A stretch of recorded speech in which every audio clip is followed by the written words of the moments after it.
I'm Mark Golub, and in the news, of course, the world is transfixed on Paris, where Islamic jihadists associated with the Caliphate of ISIS coordinated a brutal, murderous attack at 6 separate locations, taking the lives of at least 129, wounding more than 350 innocent women, children, and men, about 100 of whom are in critical condition.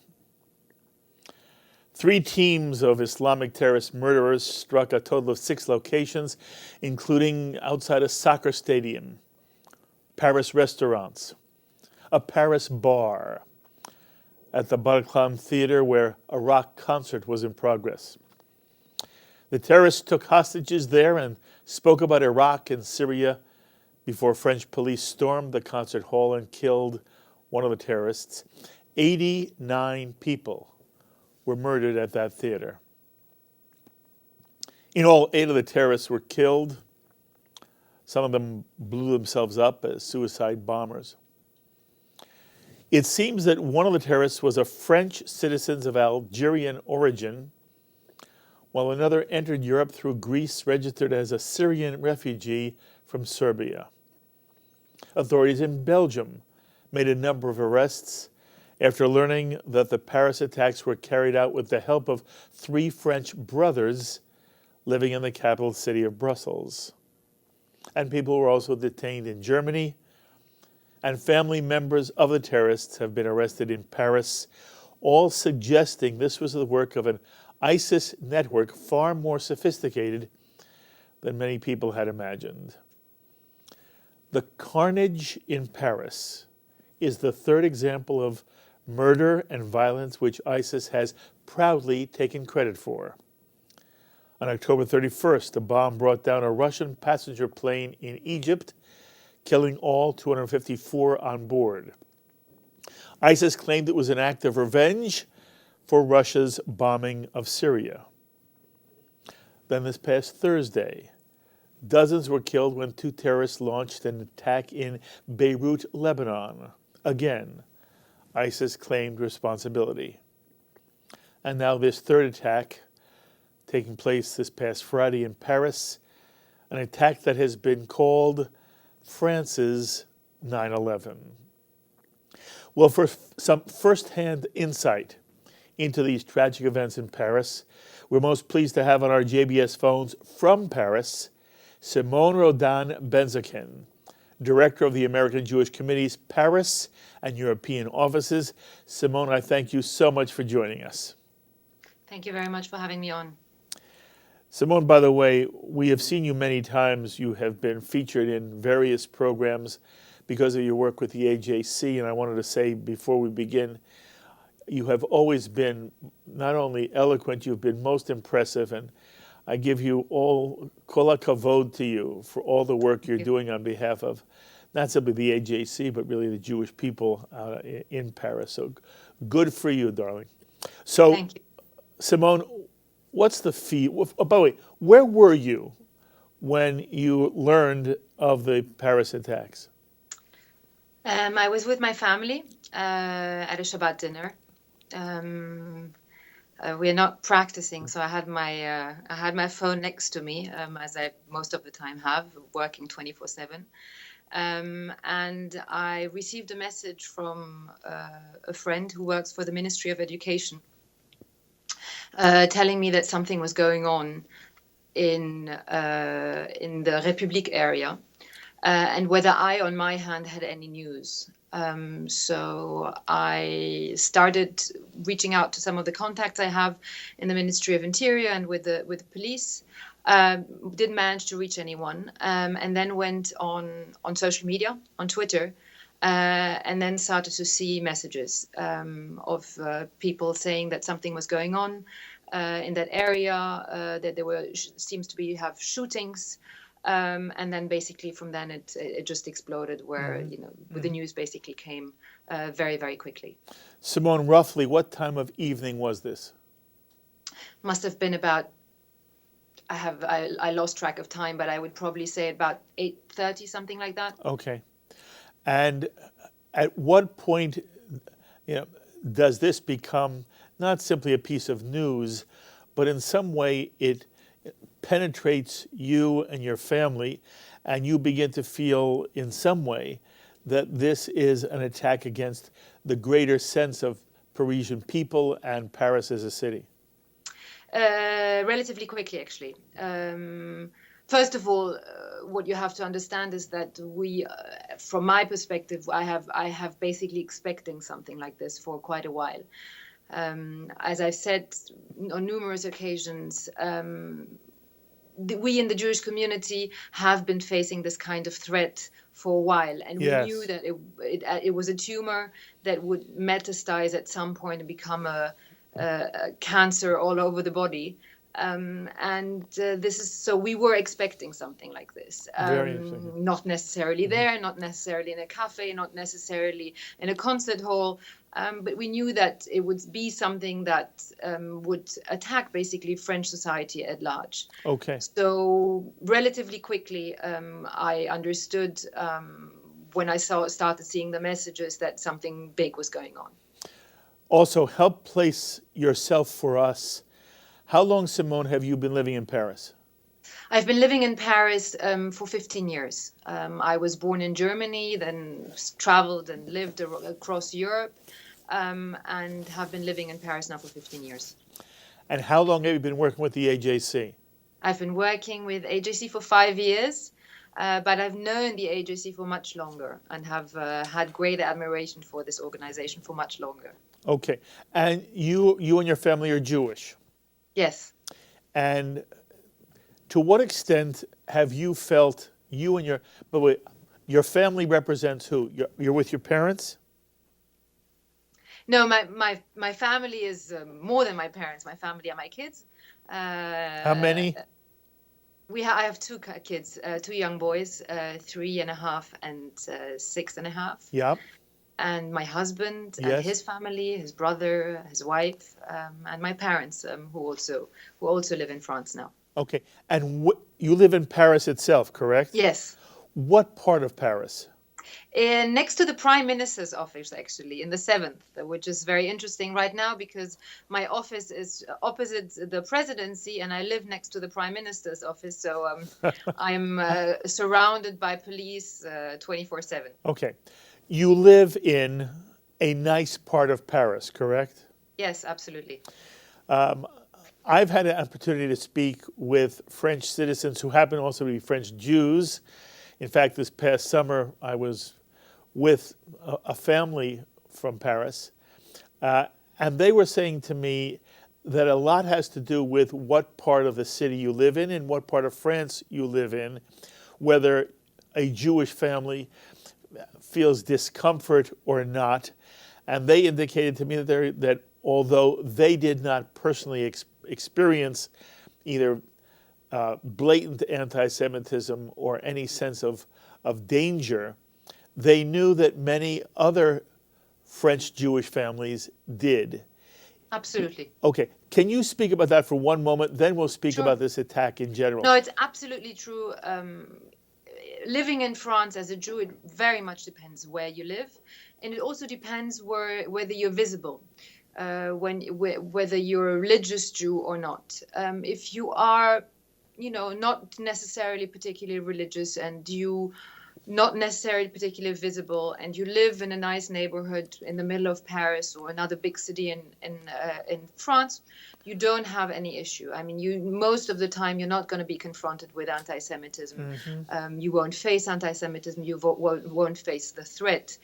If you do live in a area where it's not a minority, part of the Jewish community lives in the suburbs, what we call the banlieue, not the Americanized suburbs, but the not so nice French suburbs, then the situation is very different. And there, every tiny little things you basically do sort of become acts of courage, whether you go to synagogue, whether you bring your kids to school, whether you decide to put a yarmulke on your head, whether basically being visibly Jewish outside, it could potentially pose a security threat.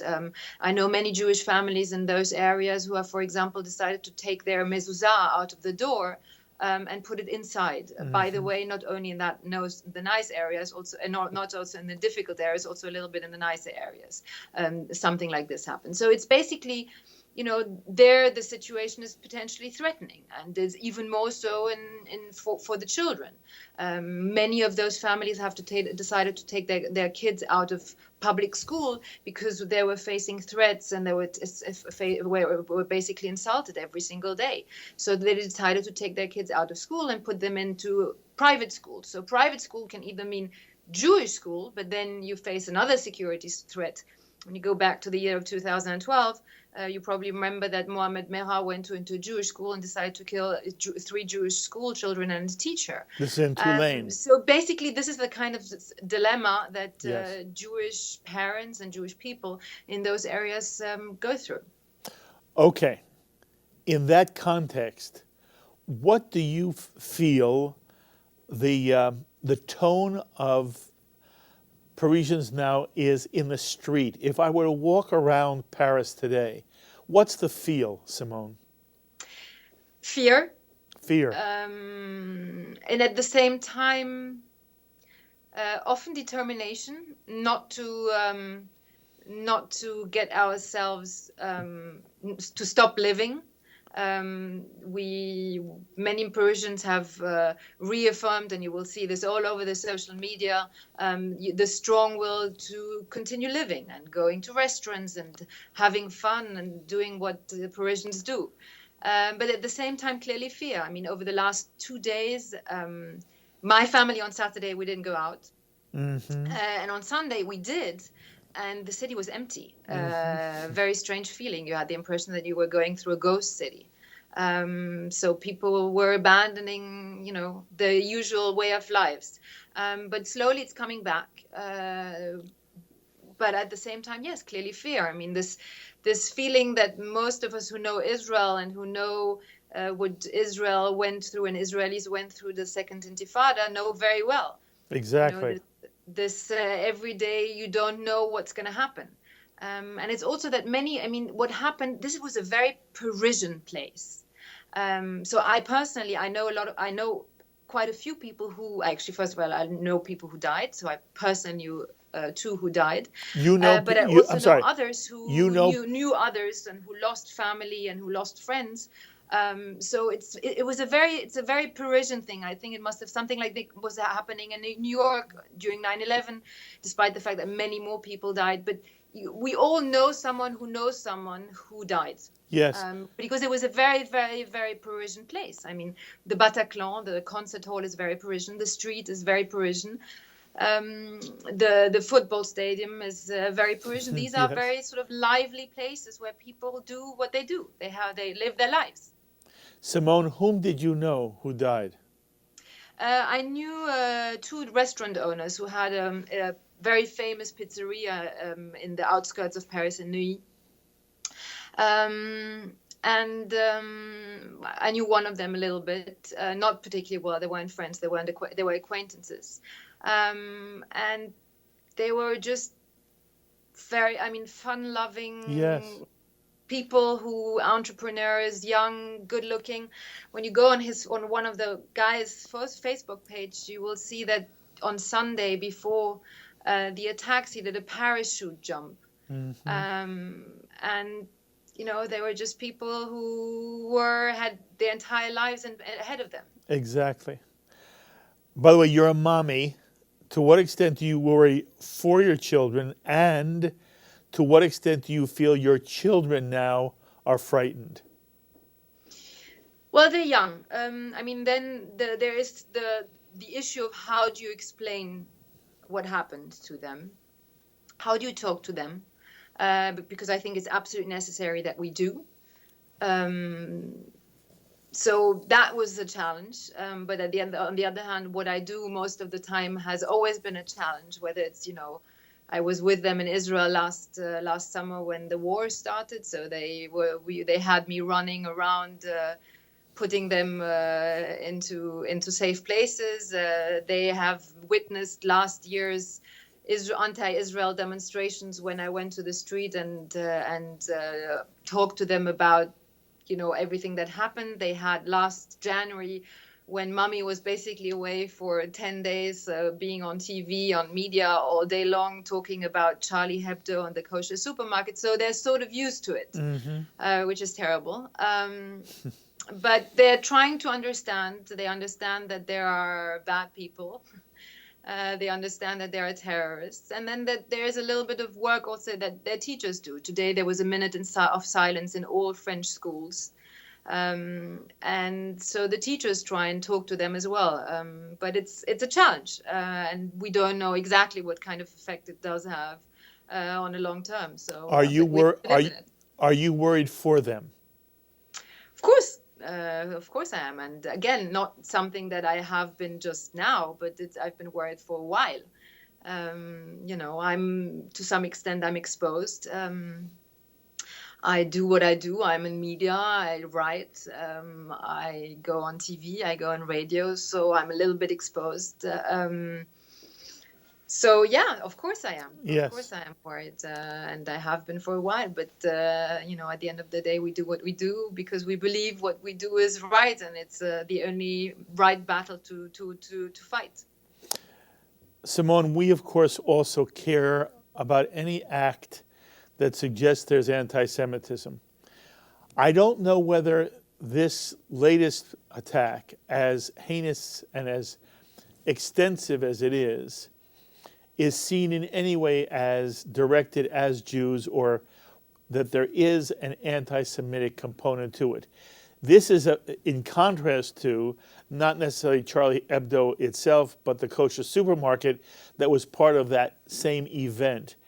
As you view it, in terms of your professional job, can you explain to us how you, as a French citizen who also is a Jewish woman, how you relate to this event from those two perspectives? One, simply as a citizen of Paris, but also you're a committed, caring, and very sensitive Jew. Sort of speak to those two issues. Sure. Again, I've been saying this for quite a while, and AJC has been very clear on this, that what happened over the last few years in terms of anti-Semitism, in terms of Jewish people being attacked, of Jewish people being killed, would be announcing something far more profound. It was Jews, as always, are sort of the radar for everything else that is going to happen.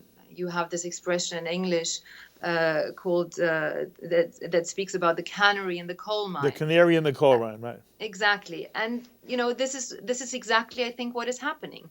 The jihadi theorists who have written about what should be done to bring down European societies have said very clearly: we start with the Jews, we attack the apostates. Apostates meaning Muslims who turn themselves against, in their view, religion. Don't forget that those who were killed before the Toulouse attacks were three Muslim soldiers. They say this very clearly. So Jews, apostates, freedom of expression, and those who criticize the Prophet, Charlie Hebdo. And then we had the next stage is basically create terror amongst all European societies. And the objective is very clear. The objective is to fracture European societies, create more and more radicalization within Muslim communities that will turn itself against the rest of European societies, and at the same time, as a backlash, create anti-Muslim sentiment within European societies. So that basically you create some sort of civil war within European societies. And this is exactly what is happening right now. So the anti-Semitism from the beginning, or the anti-Semitism in the jihadi part, because there's more anti-Semitism than just the jihadi anti-Semitism. But that part of anti-Semitism was only sort of the beginning of a far larger project, and we are now at stage 2. Yes. That doesn't mean, by the way, that Jews won't be attacked again. Yes. But we are at stage 2. Simone, the French president has declared this to be an act of war against France. The Pope has suggested we are now in the midst of World War III. From your position, how serious is this particular incident in Paris? I think they are right. I think we are in a World War III. It's a different form. It's very different from World War II. It's very different from World War I.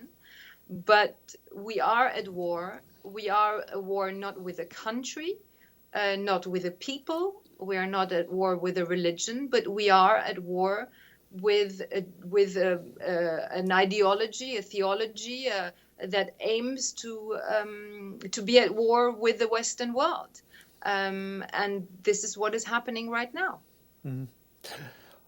In the American media, there's been a great deal of criticism of President Obama and his administration for not taking ISIS seriously enough, calling it the JV team, the junior varsity, refusing to refer to ISIS as an Islamic jihadist phenomenon, bent on establishing a world-dominating Muslim caliphate, and for telling the American people that the U.S. bombing raids have effectively contained, even shrunk, the progress of ISIS. What's the view of the President and the United States, the administration? What's the view in Paris of how America has been responding to ISIS? Well, I think I won't start going into with the criticism of the French government of the American administration. What I can say is that there is a strong urge within French public opinion, within many European chancelleries, of more presence of the of America on the world stage. The idea of absence and a vacuum appears very clearly as very dangerous to many Europeans.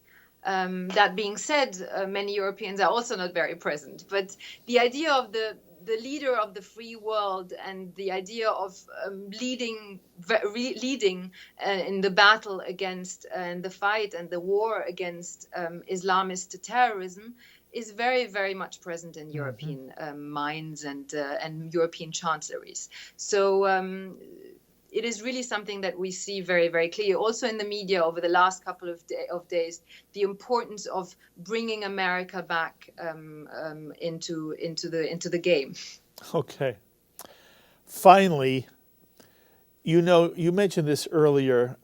The Israelis have been dealing with this kind of problem year after year, year in, year out. Right now, we've seen a spike of violence, attempted murder by Palestinian Israelis inside the state of Israel, also on the West Bank, that there has been this wave of violence and terror that has either murdered or has seriously wounded many Israelis.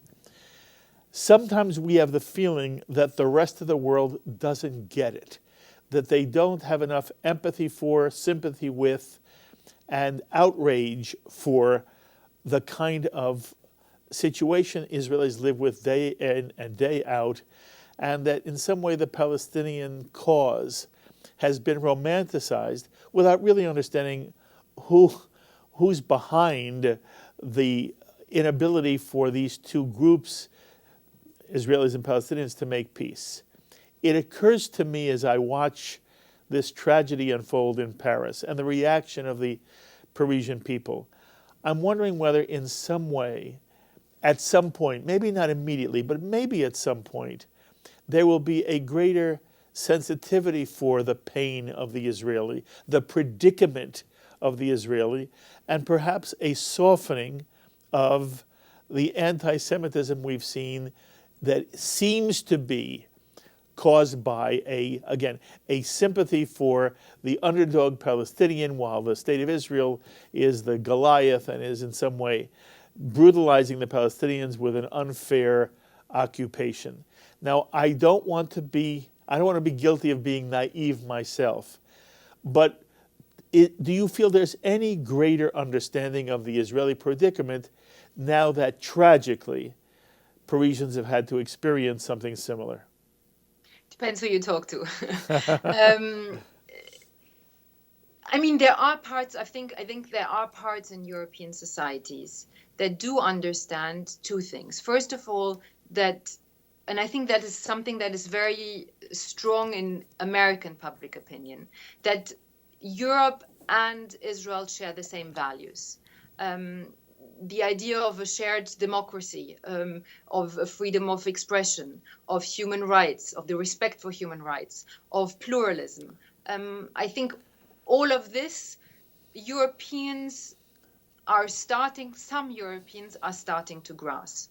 And the second thing, as you say, is the fact that we are facing the same enemy, whether we can call them Hamas, we can call them Hezbollah, we can call them ISIS. Yes, there are differences, certainly. But there are also many, many commonalities. Mm-hmm. And so I think that, yes, there are parts of European societies that are starting to grasp the common threat that Europe and Israel is facing. That being said, not all of them, yes. Not all of those parts. And there is still this, how can I say, this, as you said, this idea of the Palestinian underdog, this very romantic vision of the Israeli-Palestinian conflict. And frankly, also sort of, how can I say,